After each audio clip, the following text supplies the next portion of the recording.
เบิ่งโตแล้วโตข่อยขออนุญาตพี่น้อยเนาะ อาวุธใหญ่กว่า อ๋อตัวโน้ของบุกล้ายืนใกล้ข่อยมาน้องมาเริ่มเอาขึ้นทางไหนปาโตข่อยก็ยอมเลยเนาะปาโตไปสั่นไปเดี๋ยวสิจับช่วยน้องเพิ่นไปเบิ่งข่อยพี่น้อยเนาะบัดนี้สิฮอดบ่บ่ฮอดอยู่ดอกใกล้ๆนึงปาโต ใจเด้อที่แม่ใจบุญทางฝักภัยขอให้อยู่ดีมีแฮงขอให้เจริญขอให้ปลอดภัยไปไสมาไสก็ให้เดินทางปลอดภัยความใครอย่าให้ได้ พี่น้องนะตัดภาพตัดช่องมาอีกบ้านนี่ก็อยู่บ้านแก่งทองอีกคือเก่าพี่น้อยเนาะมาเพิ่งมาตามสัญญาเนาะที่ว่าไว้มือเว้นนี่เนาะกระเชียทั้งน้องเพิ่นพาไปเนาะเพื่อนเพิ่น สวัสดี เลยสบายดีทั้งน้องหัวทั้งน้องบุตรเนาะมี FC หลายท่านพี่น้อยเนาะโอ้ยอยากให้เข้ามาบ้านน้องบุตรหลายเพิ่นว่าขออนุญาตติดหมากระเบิดไผก็ได้น้องหัวก็ได้เราเสียงดังแน่เนาะ ป้าพี่น้องป้าเนาะฟ้าฝนก็ตกเพิ่นสิเปิดห้านอยู่บ่เนาะเนาะ เมื่อเช้านี้เห็นเราออกไปเนาะ ทั้งอ้ายพ่อเพิ่นอยู่นอกพุ่นแหละเนาะ เนี่ย กับผัวเพิ่นได้ แม่น เพิ่นมีห้านขายเครื่องอยู่ข้างนอกได้หลังหนึง แม่นเราออกไปหมดก็จะบ่เปิดอาหาร เลี้ยวกันซะมีแต่สิได้ท่าเพิ่นนั่นแหละซะเดี๋ยวนี้เนาะ แม่ต้องได้ทาเพิ่นเข้ามาแล้ว เนาะเลี้ยวกันพี่น้อยเนาะเจ้าน้อยเพิ่นก็เข้ามาดอกเพิ่นว่าไปฉันกลับคืนเนาะเดี๋ยวให้เจ้ามีเพจเราอยู่บ่เพิ่นเนาะ มีอยู่ พุ่นแหละให้โทรศัพท์สากแบตได้ซะก่อนจึงโทรไปหาเพิ่นเนาะเพราะว่าฟ้าฝนก็ตกบ่เพิ่นเอารถเข้ามาพี่น้อยเนาะเพื่อสิเข้ามาได้นั่นเกือกขี้ต้มมาบ่แม่นง่ายเนาะบ่เป็นหยังเนาะสีทนได้ จากรถสีฟ้ากลายเป็นสีน้ำตาลชุบช็อกโกแลตเลยเนาะ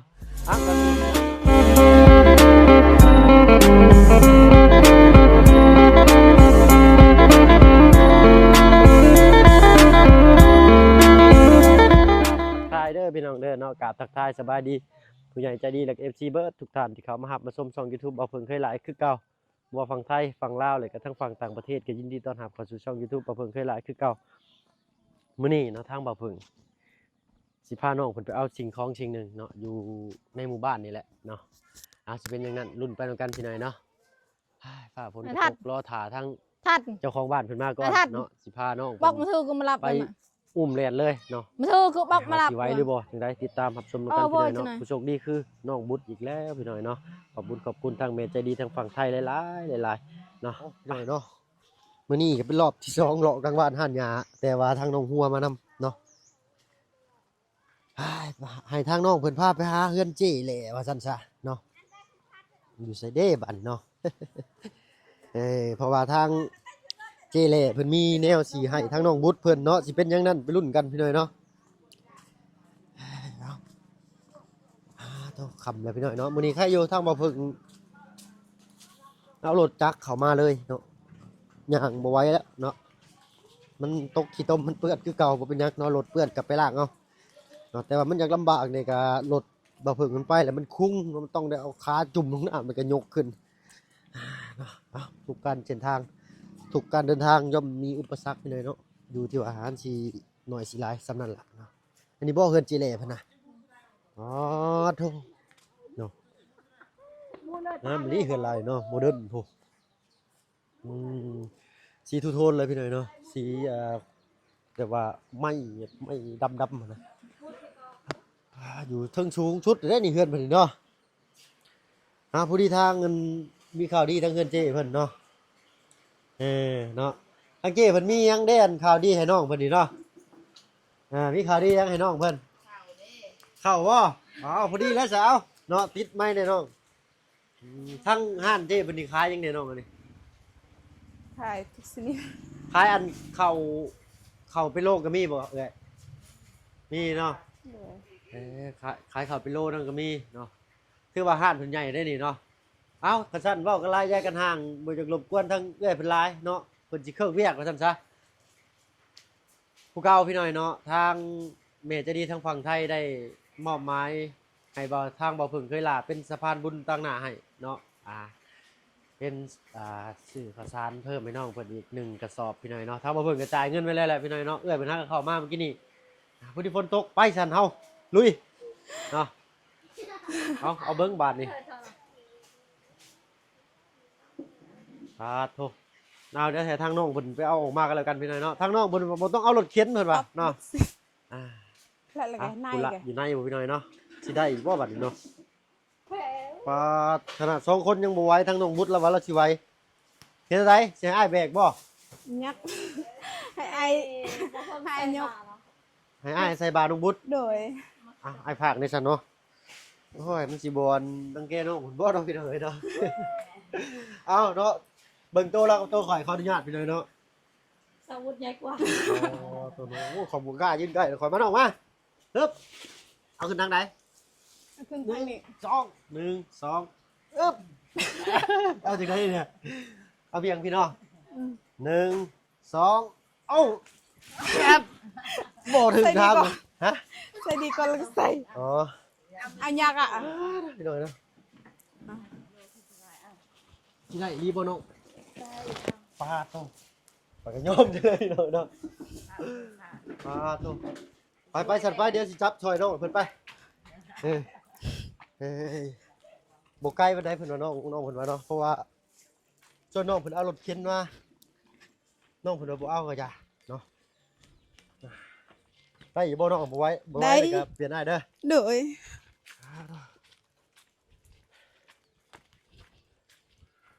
เบิ่งเขาสิลองป้าเบิ่ง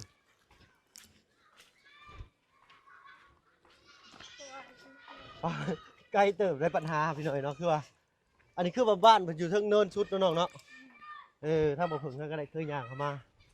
ครั้งแรกสูงสุดเลยในหมู่บ้านนี่เนาะเอา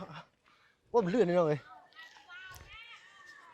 ปึ๊บโอ้สะบัดเพิ่นแซวพี่น้อยเนาะ ทางนอกเพิ่นว่าเพิ่นสิจัดการได้อยู่เนาะเขาเอาบ่ไว้ปะก่อนเด้อน้องเดี๋ยวอาจสิถ้าอันเอาแบกต่อลื่นค่อยได้บ่เดี๋ยวนี้ว่าอาจสิแบกมาแล้วนักเลยเบิ่ง1 2ป้าติเอาเนาะเบิ่งข่อยพี่น้อยเนาะบัดนี้สิฮอดบ่บ่ฮอดอยู่ดอกใกล้ๆนึงฮะ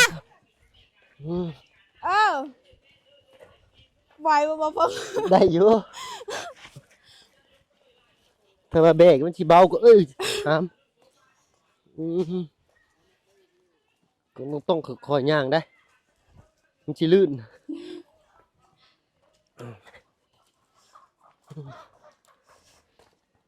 เอาขึ้นทางลัดเลยบ่น้อง โดยขึ้นทางนี้ก็ได้ ฮึบ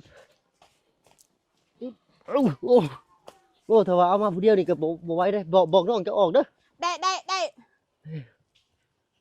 ฮึบมาต่อไปเนาะทางน้องหัวเป็นตากล้องให้มื้อนี้เนาะโดยขอบใจทางน้องหัวแล้วป้าขึ้นไปส้นไปเศร้าก่อนเดี๋ยวสิให้ทางน้องเพิ่นขอบคุณทางผู้ใหญ่ใจดีทางฝั่งไทยเพิ่นอีกเช่นเคยพี่หน่อยเนาะเบิ่งทางครอบครัวเพิ่นน่าสิมากันครบเลยพี่หน่อยเนาะขึ้นไปเลยก็ได้มันเปียกเด้ฝนตกป้าเนาะหายใจนั่นก็บ่ทันปึ๊บปึ๊บเสยเด็จบัดนี้เนาะปึ๊บป้ากินข้าวกินน้ำเนาะได้ยังกินข้าวทุกพ่อสบายดีเจ้าโดยกินข้าวกับยังนี่ ทั่ว เนาะมืดเนี่ยเด้อพี่หน่อยเนาะอันนั้นเนาะเป็นผ้าห่มผ้าปูบนนอนมอนมุ้งเนาะทางเมย์ใจดีทางฝั่งไทยเพิ่นให้ทางบ่พึ่งเป็นสะพานบุญให้เนาะเอาทว่ากะมีแต่แบ่งปันกันเนาะปันใช้ให้แล้วในครอบครัวมืดพี่หน่อยเนาะขอโทษขออภัยไม่หลายบัดนี้รายการยังมีข่าวสารอีก1กระสอบ50โลเมื่อกี้นี่50โลรีบบริตัวน้องๆเนาะ โดย นักบ่ บันได เนาะโอ้ต้องคอยกับว่าคอยผู้หนึงเลยบัดเท่าเมื่อกี้นี่แซ่บบ่ล่ะ น้องเจ้าบ่น้องบุตรนี่ โดย สบายดีเป็นบ่เนาะได้บักถั่วกับอันเตียวเนาะ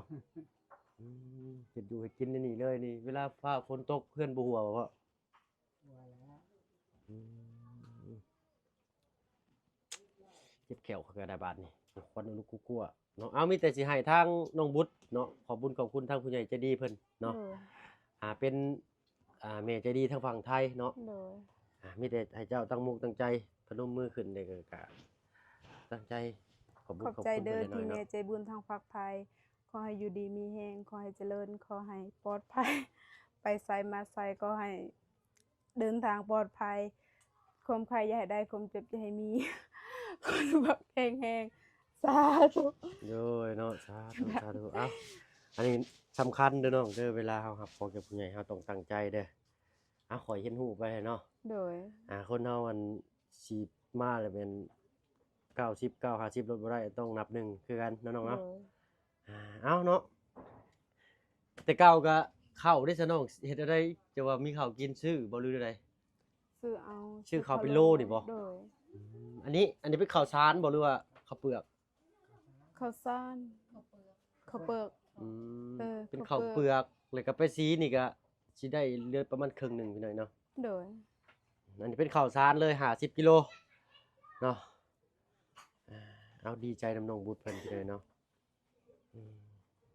เอามืดค่ำเลยเนาะทางลูกก็สิมีแต่สิขอโตวเดินทางออกก่อนเด้อพอเด้อโดยน้ำมื้ออื่นสิมีแนวมาให้ทั้งน้องบุตรเพิ่นอีกเนาะ โดย เอาทยอยเข้ามาบ่เป็นหยังพี่น้อยเนาะทางบ่เบิ่งก็เข้ามาบัดเดียวบ่ได้เนาะอันนี้ใครแน่แต่ทางเอื้อยเพิ่นนี้ มีเขาอยู่ในหมู่บ้านเนาะน้องทางอ้ายก็บ่ฮู้ตอนแรกอ้ายแวะถามเพิ่นเนาะเพราะว่าห้านใกล้เลยก็ถ้าเกิดว่าเพิ่นเข้ามาส่งให้ทางอ้ายก็สิให้เพิ่นเข้ามาส่งถ้าว่าอ้ายเข้าใส่รถเข้ามาได้ก็สิเอาเข้านะเพิ่นว่าพอดีเลยห้านอ้ายอยู่ห้านเอื้อยอยู่ในก็มีเพิ่นว่าเนาะอยู่บ้านแก่งทองในเพิ่นโอ้พอดีเลยว่าเนาะเรือ2กระสอบบ่เข้าเรา โด อยู่หันเรือกระสอบหนึ่งเนาะโดยพอดีเลยจ้ะเนาะไปทางตัวพ่ออันทางลูกขอลาก่อนเนาะไปทางอันน้องละชื่อได้ก็น้อง ซื้ออ้อย นางอ้อยอ้อยหรืออ้อย อ้อย อ้อย โดย อ้อยอันกินนี่เนาะ โดย โอเคไปซะนะเฮาผู้เล่นย่างกลับเพื่อนน้องห้วยคือเก่าพี่หน่อยเนาะป้าโธ่มืดจริงๆก็ยังบ่มืดดอกพี่น้อยเนาะแต่โทรศัพท์บ่เพิ่งบ่เห็นขอโทษขออภัยนำหลาย เจออำเภอ ๆฝนตกมื้อนี้ Serongnya sih ah. อ่ะ Awal pelan. เอ๊บ Ya terang dah itu. คอยเด้อสุเจ้า เออยืนเทียบกับน้องบุตรโหลดหายไปเลยน้องคอยไปย่างก่อนสุเจ้าอ่า ยืนกับสาวบุญ น้องหัวเพิ่นใหญ่น้ำเสือสิดอกเนาะ เสื้อ3 ชั้น เสือ3ชั้นผู้อบผิวพิลึกลีนี่เนาะโหลดบ่ได้สอน้ำผิวเนาะมีแต่ผิวปากคือกระป้อมนี่แหละ เด็กก็เลยอยาก ป้าโตสำเจ้าดำนี่ก็อ้ายนี่เฮงพู้นแหล้วเนาะ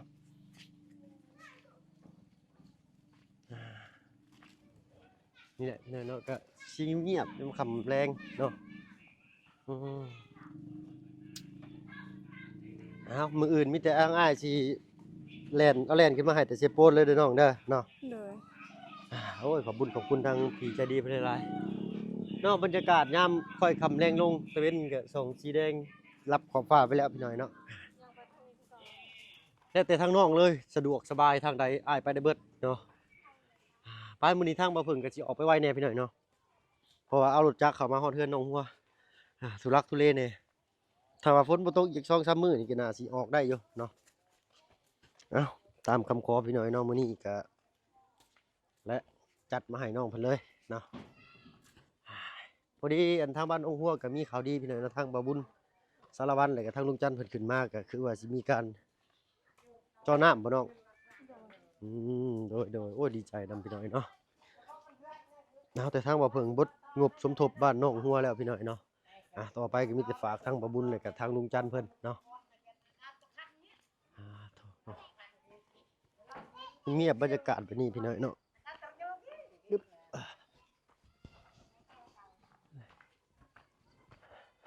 ไป พี่น้อยเนาะก็พากันเดินทางมาฮอดจอดถึงบ้านน้องห้วยคือเก่าเพราะว่าทางน้องบุตรนี่สิมานอนน้ำน้องหัวบ่เนาะ โดย มาใส่นอนน้ำน้องหัวเพิ่นเนาะเอาพอดีเลยหน้าหนาวซำเนาะก็สิได้อบอุ่นขึ้นบ่หนาวแล้วบ้านนี้เนาะผ้าคงผ้าข้างมันยังก็เรียบร้อยเบิดล่ะเนาะร้อนเนาะขนาดอ้ายใส่เสื้อแขนยาวอ้ายก็ยังร้อนเอ้าน้องบุตรเป็นไดบ่นักบ่เมื่อกี้นี่ บ่ได้นักปานใด บ่ได้นักบ่ใด โดย ตัวข่อยโลแสบหลังวีวี เนาะเอาหลายคนก็หลายพบเจอเนาะซอยได้ก็ซอยกันไปว่าซั่นซะยกดีใจนำทางน้องบุตรเพิ่นเนาะมีทางพี่ใจดีทางฝั่งไทยเนาะได้มอบหมายหน้าที่ให้ทางบ่าวเพิ่งเป็นสะพานบุญให้ในครั้งนี้เนาะก็มีทางเชื้อสายมอญมุ้งเนาะแล้วก็มีทางข้าวสาร1กระสอบแล้วก็ยังมีอีกอย่างหนึงมื้ออื่นเนาะ โดย ในเบิ่งในเฮือนเพิ่นก็ยังบ่ทันมีเนาะอันนี้ใส่ในครัวเฮือนนี่แหละเนาะ โดย เพราะว่าแล่นขึ้นบ้านดงเมื่อกี้นี่นั่นบ่ได้ซื้อลงมาเนาะในห้านเพิ่นมันบ่มีต้องไปซื้ออยู่ตลาดเซโปนเนาะ โดย มื้อเช้านี่ลงไปกับลุงเฮิมนั่นเอามาจนบ่เบิดเนี่ยในรถนะฝนก็ตกมื้อเช้านี่เนาะใครแน่แต่ว่ามีรถทางรถไถเพิ่นเข้ามายังโชคดีอยู่เนาะน้องบุญเนาะ โดย เมื่อคืนก่อนนั้นทางอ้ายก็ยังโชคดีอยู่เพราะว่าย่างออกไปฮอดหันในบ่อนมันสุดท้ายนะมีวัยรุ่นหรือว่าผู้ชายแหละพี่น้อยเนาะเพิ่นเอารถออกมาแต่เฮือนเลยก็ถามว่าไปน้ำบ่เพิ่นโอ้ยขอบมุกขอบใจเพิ่นหลายๆเนาะถือว่า2ดีสองเทื่อแล้วอ้ายนี่เนาะ โดย เทื่อที่3มันจักสิแม่นหยังเทื่อที่3ก็คือซื้อข้าวนี่แหละเนาะได้ข้าวในบ้านเจ้าเนาะอ้ายก็บ่เคยถามว่ามีข้าวมีเพิ่นมีขายข้าวบ่เนาะแต่ก็ไปถามอยู่นอกพู้นแหละพี่น้อยเนาะอยู่ทางบ้านอะไรใหญ่ในโค้งอันนี้เนาะแม่นบ่น้องอะไรใหญ่น่ะ มันก็แรงบ่ โดย โดยบ้านกะแรง เงาก็นกมา อยู่บ้านกะแรงเลยก็ซื้อข้าวน้ำเพิ่นเนาะพอดีเพิ่นว่าห้านเพิ่นอยู่ในมีเนาะทางเจ้แหละซื้อเพิ่นเนาะโอ้ยเอ้าอยากได้ข้าวคือสิบ่ยากออกไปไกลบัดนี้เนาะเอ้ยเอ้าพี่น้อยเนาะโอ้ขอโทษขออภัยหลายตัวลมน้ำหนาวก็พัดขึ้นไปวีๆแล้วแผ่นๆได้นี่เนาะขี้ดินกระตาพี่น้อยเนาะเมื่อกี้นี้ขอโทษขออภัยหลายเพราะมีน้องเพิ่นอยู่เทิงเนาะ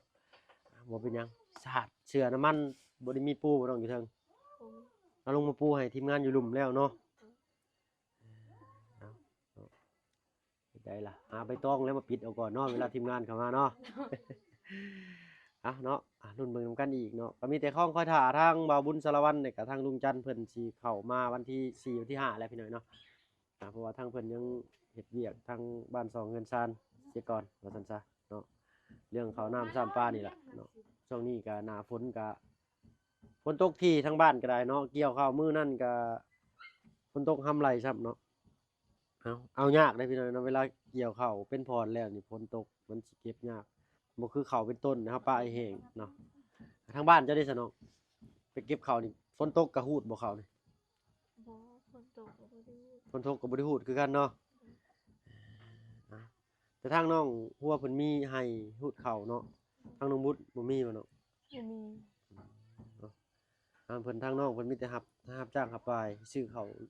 ยังก็เพิ่นเอิ้นข้าวโล